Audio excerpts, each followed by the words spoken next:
was pretty on board with it. You know, everyone, grandma, grandpa, everybody. And I grew up in the church every day, and I loved it. Up until like middle school, I was totally in love with it, and I did everything you could think of in the church. Wednesday, Sunday, I was close with the pastor and the assistant pastor's family, everybody. My parents were in it too. And when I got to middle school, I think it was a mix of puberty and just boredom. I was kind of over the church thing. And I started to grow up, and the emptiness inside me just built and built and built and built until high school, when I would do anything. I had clothes, I had cars, I had everything that I really wanted, and it was still there. So by the time I graduated and I was 18 years old, and I had my own house, which I'm living in still, I have a car, I had a job, I had money, I had a dog, I had everything. Everything you could think of, which made me happy for a little bit of time, but it was like every night I would still pray, so it was still like I knew there was a God and all that, but I wanted something more, and I was praying for a man, of course, because that's what any high school age woman wants, is attention from a man. And I prayed for someone to make me better, and he answered my prayers that year. I was 18, it was November, and I met someone online, and it was so weird. This has never happened to me before. I fell head over heels in love with him, and he actually fell head over heels in love with me, which was the first. And we clicked in every single little thing. It was amazing. Like, we loved each other within the first week, and we were talking about marriage by like month 3. It was intense, and it was still intense. We still love each other, but we continued our relationship for months and months, and he was a Muslim man, and I knew that from the beginning that he was. And I was always very curious about it. I always asked questions, but he was not very open with me about it. Whatever, he probably just didn't want to scare me away. But as the months went on and I became more open with him, I discovered that I was still yearning for something. I still wanted something. I still had that emptiness in my soul, and now I even had a boyfriend, and nothing was solving it. Like, I even had a guy, a great guy, nothing wrong with him, and I still wanted something else. And I began, by just locking myself in my bedroom and researching everything. And there was a week, a month, really, that my parents were out of town, my boyfriend was out of town, and I didn't really have anything to do. I didn't have a job at the time, so I locked myself in my room and I researched.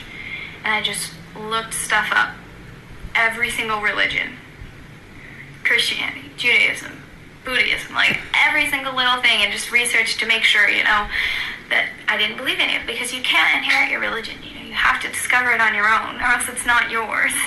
And so I found Islam, and I started to research it, and I wasn't a hater of it before. I never would say anything bad about a Muslim, but I didn't know anything about it before. No one ever spoke to me about it.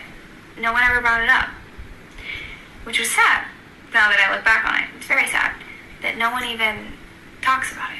But I started, and as soon as I started researching, it pulled my heart. Like, let me tell you, I locked myself in my room every single day. That's all I wanted to do, was look up YouTube videos and Wikipedia pages, forums, anything that I could get my hands on, books, anything.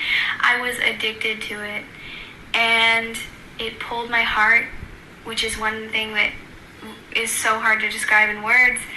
And I immediately decided that I wanted to become a Muslim right there, but I wanted to take more time. So in the months after, my parents were gone, obviously, so I didn't tell them until later.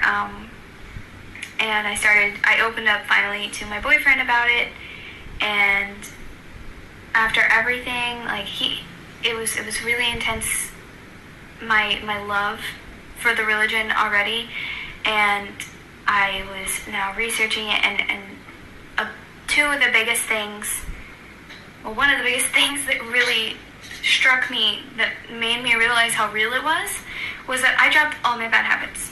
All of them. Like, I was smoking, drinking, I was doing it all. I was a teenager. I was 18 years old, living on my own.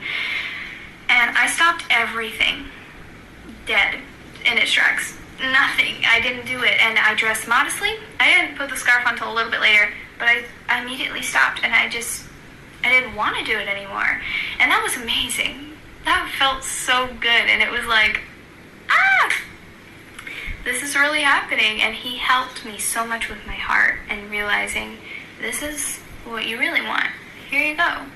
And he would send me little signs all the time. Like, for instance, one night, me and my man, we were watching a YouTube lecture. It was like an hour long, and the guy was like, okay, pick a random verse in the Quran. And it was the only verse that I had bookmarked in mine, and it was the only one, and I never remember anything, and I remembered that verse, and when he said it, I was like, no way.